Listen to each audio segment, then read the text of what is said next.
ಆತ್ಮೀಯ H16 news ಅರ್ಥಾತ್ ಹಿ ಸೀತಾರಾಮಗೆ ಸ್ವಾಗತ. ನಾನು ನಿಮ್ಮವ MI ಅಥವಾ ಮಲ್ಲಪ್ಪ ಜೋತ ಅವರು.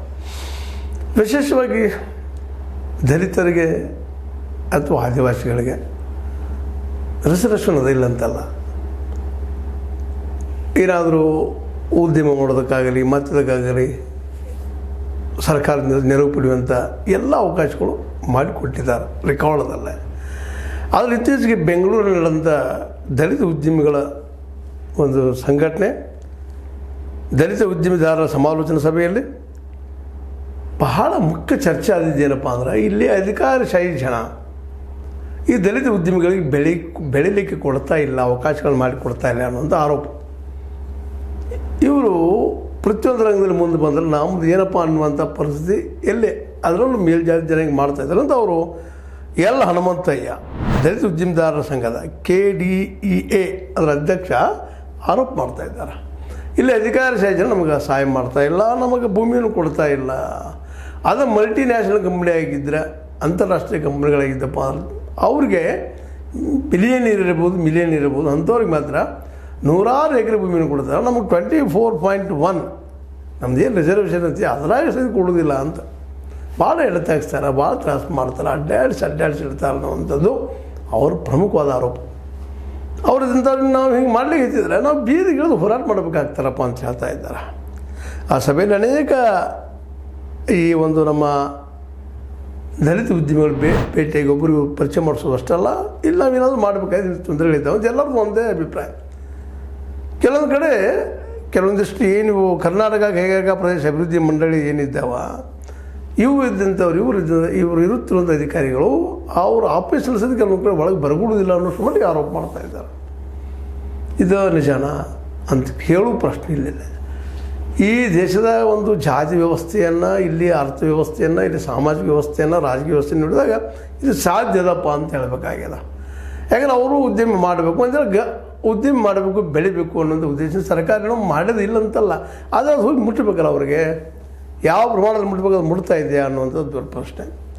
ಸರ್ಕಾರ ಫಂಡ್ ಇಟ್ಟದ ಕೊಡಬೇಕಂತ ಹೇಳ್ತದಂತ ನಾವು ನೋಡ್ತಾ ಇರ್ತೀವಿ. ಆದರೆ ಪ್ರತಿ ವರ್ಷ ನೋಡ್ತಾ ಇರ್ತೀವಿ. ಮತ್ತು ಅದೇ ಕಾಲಕ್ಕೆ ಏನು ನಾವು ಫಂಡ್ ಕೊಟ್ಟಿದ್ದು ಖರ್ಚು ಆಗಿಲ್ಲ ಅಂತೇಳಿ, ಖರ್ಚಾಗಿದ್ದು ಸಹಿತ ಅಪರಾಧ ಆಗಿರ್ತದೆ, ಮತ್ತೇನೋ ಆಗಿರ್ತದೆ, ಭ್ರಷ್ಟ ವ್ಯವಹಾರ ಆಗಿರ್ತದೆ. ಅವ್ರ ಹೆಸರನ್ನು ಮತ್ತಾರೋ ಉದ್ಯಮಗಳನ್ನ ಮಾಡ್ತಾ ಇರ್ತಾರೆ.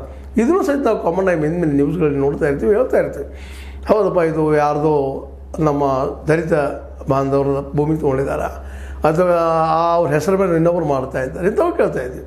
ಇದಕ್ಕೆ ಕಾರಣ ಇಷ್ಟ, ನಮ್ಮಲ್ಲಿ ಇನ್ನೂ ದಲಿತರಲ್ಲಿ ಜಾಗೃತಿ ಬರೋ ಜೊತೆಗೆ ಪ್ರಶ್ನೆ ಮಾಡೋದು ಇನ್ನೂ ಜೋರ ಆಗ್ಬೇಕಾಗಿದೆ. ಅದಕ್ಕೆ ಇವ್ರು ನಮಗೆಲ್ಲ ಹನುಮಂತ ಹೇಳ್ತಾರೆ, ಇನ್ನು ನಾವು ನೋಡಪ್ಪ ಶಾಂತಿ ಅಂತೇಳಿ ಗಾಂಧೀಜಿಯವರ ಮಾರ್ಗದಲ್ಲಿ ಅಹಿಂಸಾ ಮಾರ್ಗದಲ್ಲಿ ಹೋದರೆ ನೀವು ನಮಗೆ ಮಾತುಗಳಿಗೆ ಕೇಳೋದಿಲ್ಲ. ನಾವು ಇನ್ನು ಅನಿವಾರ್ಯದ ಅಂಬೇಡ್ಕರ್ ಅವ್ರಂಗಾಗಿರ್ಬೋದು ಅಥವಾ ಒಂದು ನಾವು ಉಗ್ರ ಹೋರಾಟ ಮಾಡಬೇಕಾಗ್ತದೆ, ಬೀದಿ ಹೋರಾಟ ಮಾಡಬೇಕಾಗ್ತದೆ. ನಿಮ್ಮ ಏನು ಇವು ವ್ಯವಹಾರಗಳಿದ್ದಾವೆ ಜನ ಮುಂದೆ ಇಡಬೇಕಾಗ್ತದೆ ಅನ್ನೋದು ಮಾತಾಡಿದ್ದಾರೆ.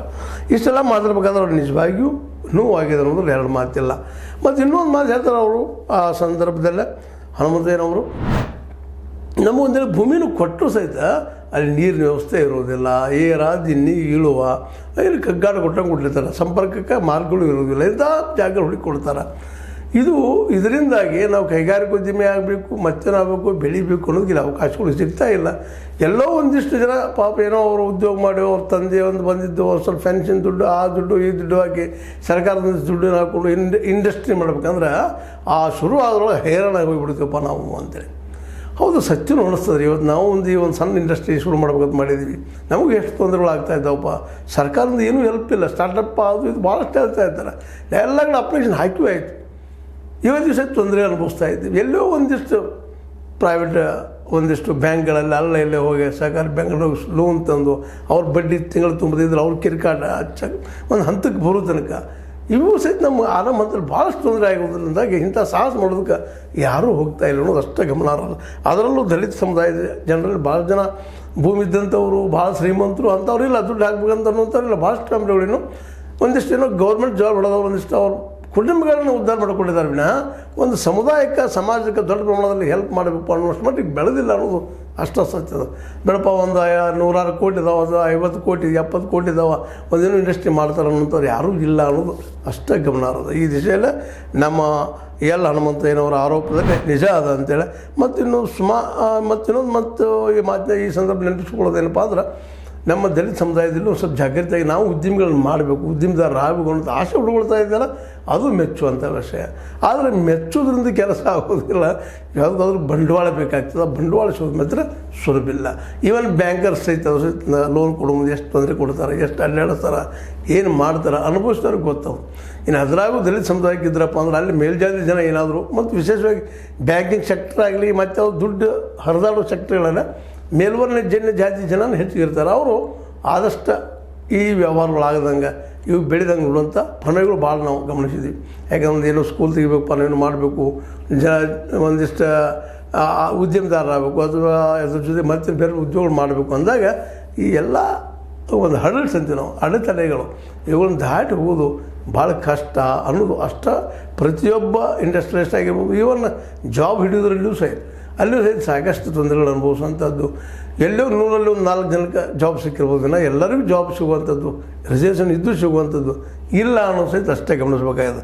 ಏನೋ ಆಗಲಿ, ಇಲ್ಲೊಂದು ಮಾತು ಹೇಳ್ತಾ ಇದ್ದಾರೆ ಇಲ್ಲಿ ಗಿರೀಶ್ ಅನ್ನುವಂಥ ಉದ್ಯಮಿ, ಇನ್ನೊಬ್ಬ ದಲಿತ ಉದ್ಯಮಿ, ಅವರು ಲೋನ್ ತೊಗೊಳ್ಬೇಕಾದ್ರೆ ಏನಾಗ್ತದೆ ಪರಿಸ್ಥಿತಿ ಬಗ್ಗೆ ಒಂದು ಹೇಳ್ತಾ ಇದ್ದಾರೆ.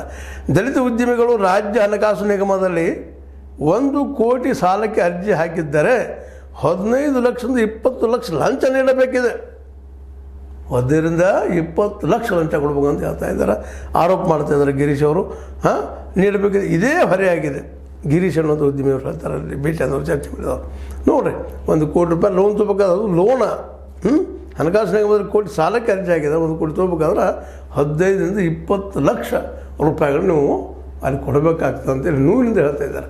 ಅಂದರೆ ಬ್ಯಾಂಕಿಂಗ್ದಿಂದ ತೊಂದರೆ, ನಿವೇಶನ ಸಿಗೋದ್ರಿಂದ ತೊಂದರೆ, ಅಂದರೆ KIDAB ಇಂದ ತೊಂದರೆ, ಇವು ತೊಂದರೆ ಅದೆಲ್ಲ ಮಾಡಿ ಬಂದು ಹಚ್ಚಿ ಶುರು ಮಾಡೋಣಪ್ಪ ಅನ್ನೋದ್ರಾಗ ಕಾರ್ಮಿಕರು ತೊಂದರೆ, ಮತ್ತೊಂದು ತೊಂದರೆ.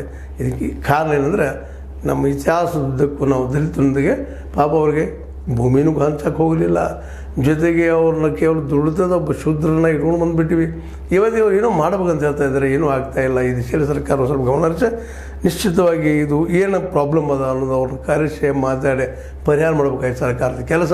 ಯಾಕಂದ್ರೆ ರಿಸರ್ವೇಷನ್ ಅಂಡರ್ದಲ್ಲೇ ಕೊಡ್ರಿ, ಅವ್ರಿಗೆ ಇಟ್ಟಿದ್ದೀರಿ ಫಂಡ್, ಅದನ್ನು ಹಾಕಿರಿ ಅನ್ನುವಂಥದ್ದು ನಮ್ಮದು ಎಲ್ಲರೂ ಒತ್ತಾಯ. ಈ ಒಂದು ಸಭೆಯಲ್ಲಿ ಕೂಡಿದಂಥ CJ ಶ್ರೀನಿವಾಸ್ ಆಗಿರ್ಬೋದು, ಮತ್ತು ಹನುಮಂತಯ್ಯನವರು ಆಗಿರ್ಬೋದು, ಗಿರೀಶ್ ಅವರು ಆಗಿರ್ಬೋದು, ಅನೇಕ ಉದ್ಯಮಿಗಳು ಕೂಡಿದ್ದಾರೆ, ಅವ್ರಿಗೆ ಚರ್ಚೆಯನ್ನು ಮಾಡ್ಕೊಂಡಿದ್ದಾರೆ. ಇದಕ್ಕೆ ಏನಪ್ಪ ಅಂತಂದ್ರೆ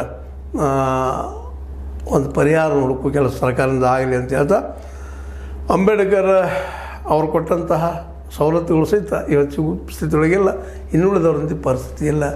ಯಾಕಂದ್ರೆ ಈ ದೇಶದಲ್ಲಿ ಹಂಗಾದ ಗೊತ್ತದೆ ನಿಮಗೆ, ಜಾತಿವಾದ, ಬಂಡವಾಳವಾದ, ಮೇಲ್ಜಾತಿಗಳಿಗೆ ಬಂಡವಾಳ ಸಿಗ್ತದೆ, ಈ ಕೆಳಜಾತಿಯವರಿಗೆ ಗೌರ್ಮೆಂಟ್ ಸವಲತ್ತು ಇದ್ದರೂ ಸಿಗ್ತಾ ಇಲ್ಲ ಅನ್ನೋದು ಇವರೆಲ್ಲರ ದಲಿತ ಉದ್ಯಮಿಗಳ ಆರೋಪ. ಅದರಲ್ಲೂ ಅಧಿಕಾರಿಶಾಹಿಯಿಂದ ತೊಂದರೆ ಭಾಳಷ್ಟು ಅದ. ಬ್ಯಾಂಕಿಂಗ್ ಸೆಕ್ಟರ್ ಆಗಿರ್ಬೋದು, ಇನ್ನುಳಿದ ಯಾವುದೇ KIDAB ಅವರಿಂದ ಆಗಿರ್ಬೋದು ತೊಂದರೆಗಳಿದ್ದಾವೆ ಅಂತ ಹೇಳ್ತಾ, ಇನ್ನು ಉದ್ಯಮಿಗಳನ್ನು ಸ್ಟಾರ್ಟ್ ಮಾಡಿ ಯಶಸ್ಸು ಮಾಡೋದು ದೂರದ ಕನಸಾಗಿಬಿಟ್ಟದು ಇವರಿಗೆಲ್ಲ ಅನ್ನೋದು ಸಹಿತ ನೆನಪಿಸಿಕೊಳ್ತಾ ನನಗೆ ಅನಿಸಿದ ಕೆಲವು ಮಾತುಗಳು ಹೇಳಿದ್ದೀನಿ. ನಿಮ್ಮ ಲೈಕ್ ಮಾಡಿ, ಶೇರ್ ಮಾಡಿ, ಕಮೆಂಟ್ ಮಾಡಿ, ಜೊತೆಗೆ ಸಬ್ಸ್ಕ್ರೈಬ್ ಆಗೋದು ನಿಲ್ಲಿಸ್ಲಿಕ್ಕೆ ಹೋಗ್ಬೇಡ್ರಿ. H60 ನ್ಯೂಸ್ ಅರ್ಥಾತ್ H. ಸಿದ್ದರಾಮಯ್ಯ ಸತ್ಯದ ಕೈಗೊಂಡು ವಂದನೆಗಳು.